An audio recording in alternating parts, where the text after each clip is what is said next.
சாக்கடை ரெயின்ஸு இல்லைதான் அந்த சாக்கடை தண்ணி, இந்த மழை பெய்கிற தண்ணி, எல்லா தண்ணியுமே ஆற்றுக்கு வந்து கலக்குதுங்கய்யா. அப்படி கலக்கிற ஓசு அது பக்கத்தில் தான் கிணறு இருக்குங்கய்யா.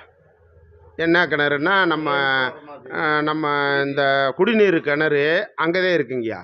அப்போ என்ன ஆகுதுன்னா, இந்த ரெயின்ஸ் தண்ணி போய் அந்த குடிநீர் அந்த கிணத்துக்குள்ளே இறங்கிருதுங்கய்யா.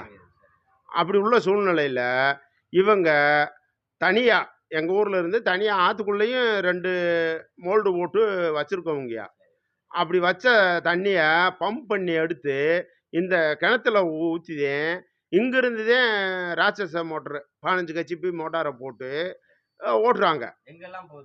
அந்த தண்ணி சுருளிப்பட்டி முழுசாக சப்ளை ஆகுது டேங்குக்கு பூரா போய் ஏறுது. ஏறி சப்ளை ஆகி அந்த தண்ணி கீழே ரிட்டர்ன் வர்ற போது